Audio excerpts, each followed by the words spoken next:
허들. 네, 32번째 홀리 허들입니다. 네.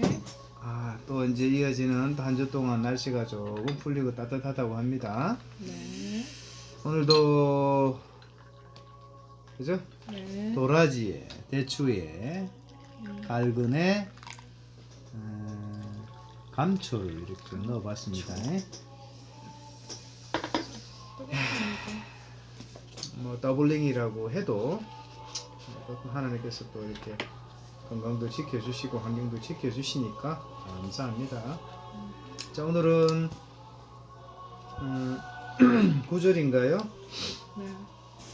9절 바로 읽겠습니다. 서로 대접하기를 원망 없이 하고, 너무 짧습니다. 서로 대접하기를 원망 없이 하고, 몹시도 마음을 신난하게 만드는 것은 양심을 담지 않고도 따라갈 수밖에 없는 오늘의 형식과 절차입니다. 예수님 안에서만 누릴 수 있다는 대자유라는 것이 수많은 그리스도인들에게서조차도 아주 특별한 소수의 몫으로 보일 뿐입니다. 결국 절대적으로 선하고 참이 되는 말씀이라도 혼돈과 부패로 얼룩진 현실로 인해 가슴이 저미도록 훼손되고 있음은 분명한 사실입니다. 참으로 의심과 불신과 불순종이 득세한 세상살이입니다. 그렇다고 할지라도 또다시 되찾아야 할 제목은 오랫동안 내려놓아 무감각해져 버린 나의 신앙 양심입니다. 겉이 아니라 내면을 정화시켜야 합니다. 치적보다 중심을 살려내야 합니다. 부패한 양심에 소금을 치고 어두운 양심에 빛을 비추어야 합니다. 이로써 살아나고 깨어나는 대로 즉시로 기쁘고 온전하게 그 교훈과 명령대로 살아가기를 선택해야 합니다. 하여 하나님의 생명과 하나님의 약속으로 충전되고 있는 나의 신앙 양심은 마침내 나와 이웃을, 마침내 가정과 교회를, 마침내 환경과 시대를 살려내는 최선의 대안이 될 것입니다. 안과 밖이 일치를 이루고 있는 나의 신앙 양심은 살아계신 하나님의 기쁨이 되고 시대의 탈선 앞에 애통해야 하는 또 다른 하나님의 사람들에게 큰 기쁨과 큰 위로를 안겨다 줄 것입니다. 이처럼 담대한 그리스도인이 되게 하소서.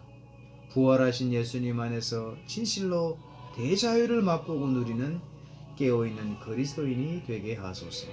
오늘도 이 짧은 구절에 각자의 느낌, 발견, 또 적용이 어떨까요? 그 전에 앞에 세 줄이 무슨 말일까요? 무슨 말일까? 양심을 담지 않고도 따라갈 수밖에 없는 오늘의 오늘의 형식과 형식과 절차. 절차. 이제 관행. 세상이 그렇잖아. 뭐 남들 다 하는데 뭐 너라고 뭐 특별해? 그냥 뭐 적당히 해, 적당히.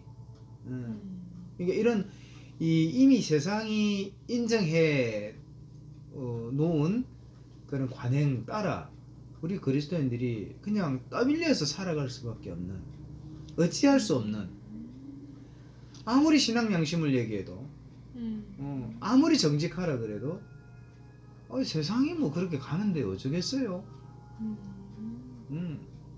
이런 거죠. 그런 어떤 형식과 절차.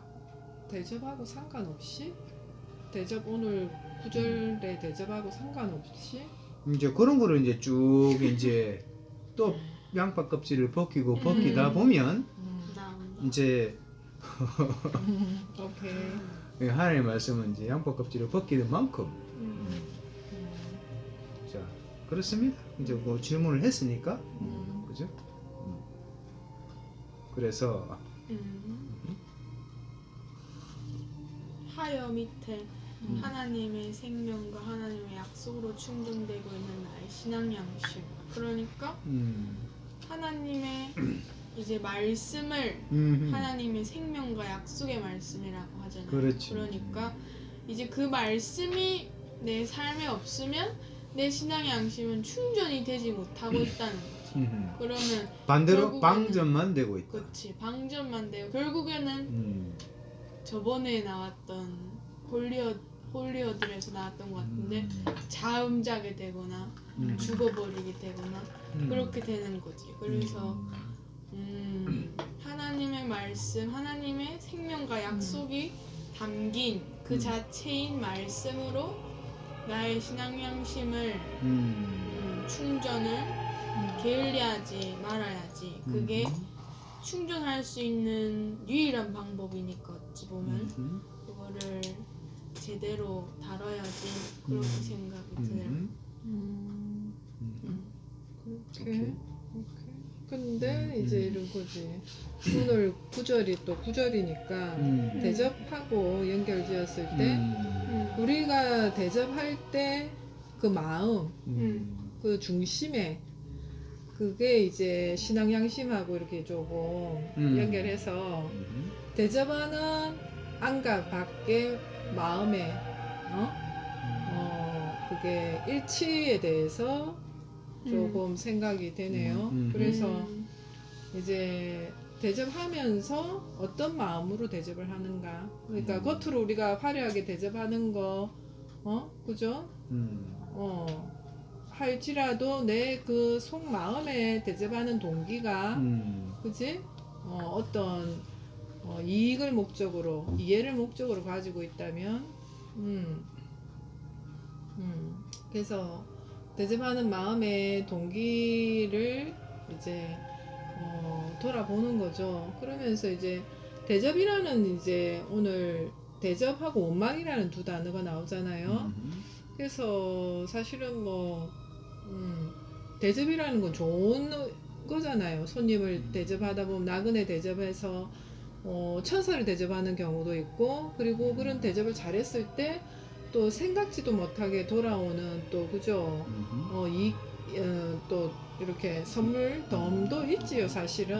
근데 사실은 할 때 그 동기가 이제 뭐 중요하죠. 그리고 마태복음서에도 나오듯이 왜 황금률 있잖아요. 내가 대접받고 싶은 만큼, 그죠?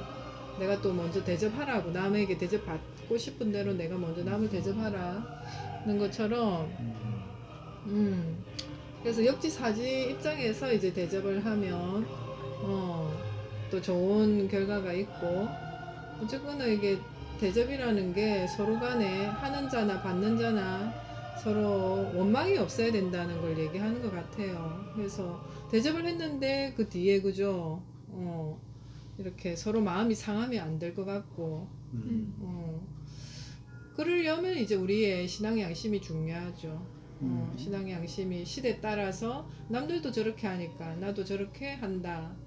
근데 우리는 뭐 대접할 때도 이제 죽게 하듯이, 그리고 저도 그렇게 가르치는데 이제 내가 한 거에 대해서는 잊어버려라.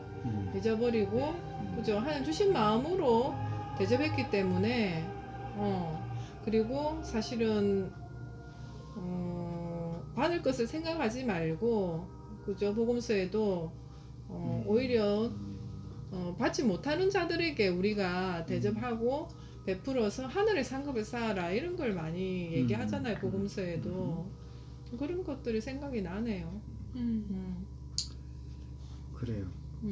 이 짧은 구절을 이제 그때도 그렇고 이 말씀을 이제 붙들면서 딱 떠오른 두 가지 질문이 나는 어떤 목회자인가? 또 조금 더 확장하면 나는 어떤 그리스도인인가? 목회자인가? 그 질문과 그리스도인가? 이 구절이 무슨 상관관계가 있을까? 나는 어떤 목회자인가? 또 나는 어떤 그리스도인인가? 이제 그거를 한번 좀 풀어봅시다. 로마서 10장 2절 3절을 보면 사도 바울이 이제 동족 유대인들을 향한 안타까운 마음들을 토로하잖아요. 저들이 열심을 내는데 올바른 지식을 따르는 것이 아니다. 다 자기 의를 구하고 있다. 하나님의 의에 복종하지도 않는다. 그런 얘기를 하거든요. 자, 대접을 했는데 왜 원망을 할까요? 성에 안 차는 거죠. 뭔가 이렇게 자기한테 충분한 보상이 주어지지 않는 거죠. 결국은 대접의 동기는 자기의란 말이죠. 그러니까 자기 중심성에 기반한 자기의입니다. 그러니까 이게 이제 대접을 앞서니까 대접에 대한 보상이 더 크니까 그게 제대로 충족이 안 되니까 원망하는 거예요. 결국 이게 자기의다. 그러니까 자기 중심성에 기반한 선행이죠. 그걸 하나님께 열심을 다했다고 하지만 올바른 지식을 따르는 것이 아니다, 그런 얘기를 합니다. 나는 어떤 목회자인가? 나는 어떤 그리스도인인가? 열심히 신앙생활을 해야 됩니다. 그죠? 듣기는 좋아요. 그런데 열심의 내용이 뭔가를 봐야지. 그래서 이제 성경에도 마태복음 7장은 참 중요하다 그랬죠. 5장, 6장, 7장 산상설교가 이제 마무리되는 그 마무리 즈음에 7장 13절 한금률도 7장에 나오잖아요. 12장. 자, 좁은 문으로 들어가라. 그런 얘기를 합니다. 그리고 좁은 문으로 들어간다는 것이 문은 좁고 길은 협착하기 때문에 찾는 자가 많대요, 적대요? 적다. 적다? 분명히 얘기합니다. 그러니까 좁은 문을 통과한 좁은 길을 걸어가는 사람은 적다. 그리고 15절에는 이런 얘기를 합니다. 거짓 선지자들을 삼가라. 조심해라 그러잖아요. 거짓 선지자들이래요. 자, 봅시다. 아합 왕 앞에 서 있는 엘리야 한 사람과 아합 왕 주변에 있는 450명의 바알 선지자와, 그죠? 아세라 선지자가 400명이에요. 1대 850이에요. 성경을 우리가 처음부터 끝까지 봅시다. 하나님 편에 서 있는 자가 소수입니까? 다수입니까? 소수. 소수죠. 지금 시대도 예외가 아니에요. 하나님의 관점에서 볼 때는 항상 하나님의 시간 개념에 우리에게 현재적인 의미가 있다. 이 시대를 살아가는 우리에게도 우리가 잘못 처신하면 우리 열심으로만 하나님의 일을 이루려고 하면 우리가 본의 아니게 하나님 반대편에 설 수 있다. 엘리야 반대편은 뭐예요? 아합 편이고 바알과 아세라 선지자의 줄에 서 있을 수 있다 이거. 그래서 거짓 선지자들을 삼가라. 조심해라 그러거든요. 그리고 또 얘기합니다. 주여 주여 하는 자마다 천국에 들어가는 건 아니다. 아버지 뜻대로 행하는 자라야 천국에 들어간다.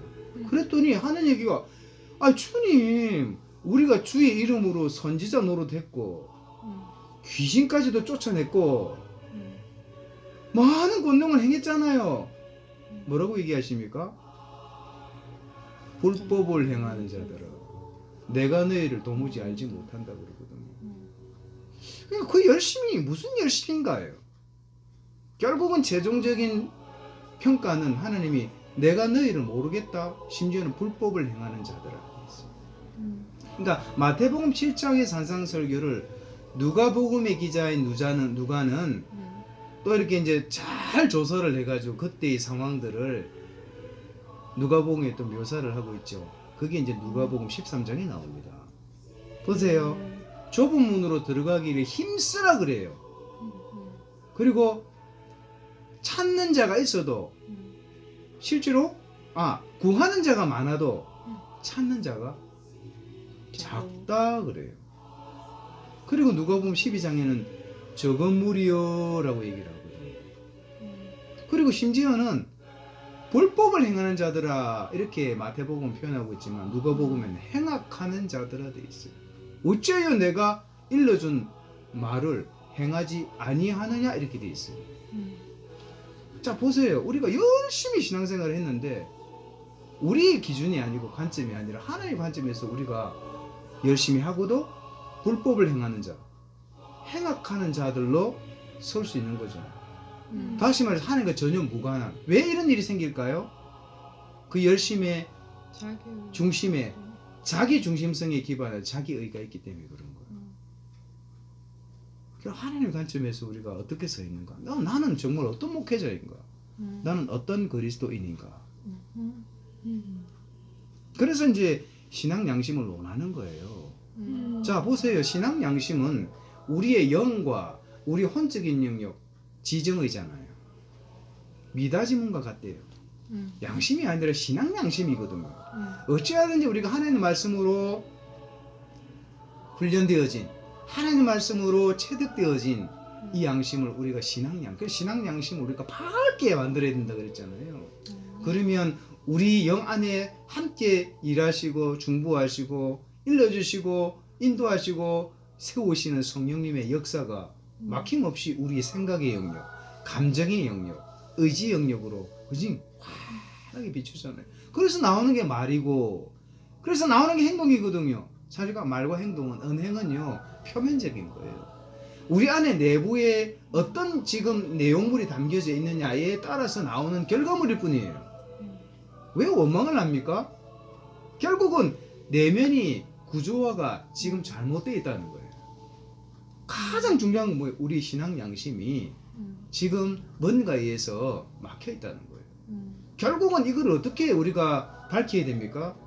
생명과 약속, 하나님 생명과 하나님의 약속, 생명과 약속의 하나님의 말씀으로 우리가 이거를 일깨우지 않으면, 우리가 훈련하지 않으면, 우리가 세우지 않으면, 우리가 아무리 선행을 해도 그 선행은 결국은 자기 의로 끝나버린다. 그죠? 그래서 신앙 양심이 밝아졌다는 것은 사실은 이 사회가 요구하는 표준 있죠. 이 사회가 요구하는 기대감. 이게 아무리 옳다 그래도 하나님 말씀이 아니라 그러면 아닌 거예요. 그래서 대접을 했는데, 그죠? 원망하는 일이 생기는 거예요. 결국은 뭐예요? 이건 하나님과 전혀 무관한 거예요. 그리고 하나님에 의해 복종할 수도 없다. 그러잖아요. 그래서 보십시오. 129페이지 보면 중간에 보면 오른쪽에 부패한 양심에 소금을 치고 어두운 양심에 빛을 비추어야 합니다. 이로써 살아나고 깨어나는 대로 즉시로 기쁘고 온전하게 그 교훈과 명령대로 살아가기를 선택하고 선택해야 합니다. 하여 하나님의 생명과 하나님의 약속으로 충전되고 있는 나의 신앙 양심은 마침내 나와 이웃을, 마침내 가정과 교회를, 마침내 환경과 시대를 살려내는 최선의 대안이 될 것입니다. 결국 믿음은 말이 아니고 믿음은 삶이다. 그래서 야고보서가 얘기하는 행함이 없는 믿음은 죽은 믿음이다. 그래 빌립보 사도가 얘기하잖아요. 사도 바울이 얘기하잖아요. 빌립보서에서. 빌립보서 2장 12절에 내가 있을 때뿐만이 아니라 내 없을 때에도 항상 복종해라. 뭐예요? 하나님의 말씀에 순종해라. 그리고 두렵고 떨림으로 너희 구원을 이루라. 예수 믿어 끝이 아니에요. 이제 예수 믿어 시작이죠. 근데 제대로 된 걸음걸이를 해 나가야 된다. 바르게, 정직하게, 신실하게. 그게 좁은 문이다. 좁은 길이다. 그런데 문제는 찾는 자가 적다. 들어가기를 구해도 찾는 자가 적다. 항상 적은 물입니다. 그러니까 나는 어떤 목회자인가? 비주류 인생을 선택한 목회자인가? 나는 어떤 그리스도인인가? 이런 줄 알고 신앙생활을 해야 돼. 그러니까 이런 요구를, 참 무거운 주제인데요. 이런 요구를 성도들 앞에 적극적으로 요청하기가 참 어렵습니다. 그럼에도 하나님은 이와 같은 삶을 우리에게 요청하시고 동참하기를 원하시는 거죠. 자, 그래서 하원이가 물었던 이 첫 번째 세 구절이 조금 이제 헷갈리는 거예요. 몹시도 마음을 신난하게 만드는 것은 양심을 담지 않고도, 우리는 뭡니까? 신앙 양심을 담지 않고도 따라갈 수밖에 없는, 따라가야만 되는 모델이 형식과 절차입니다. 남들이 다 하니까, 그죠? 지금 교회 관행이 그러니까 음. 이런 어떤 이 시대적인 이 고민들은요 당대에 선지자들이 깨어있는 그리스도인들이 다 했던 거예요. 그게 이제 그 숙제가 우리 앞에 주어진 거예요. 이런 질문입니다. 이제 이해가 됩니까, 그죠? 듣고 나니까 다 이해가 잘 됐어. 오케이. 그런 고민을 하고 이제 묵상 기도문을 이제 만들었던 거죠. 어떻든 뭐 감사합니다. 이제 회원 수도 보니까 구독자 수도 감사하게 50명 찾고 와 50명이나 찾습니다. 이야. 그래서 참 이렇게 좋은 또 열매들이 뭐 나눔 가운데 일어나기를 풍성하기를 또 기대하고 축복합니다. 감사합니다. 축복합니다. 예. 그 말씀 제대로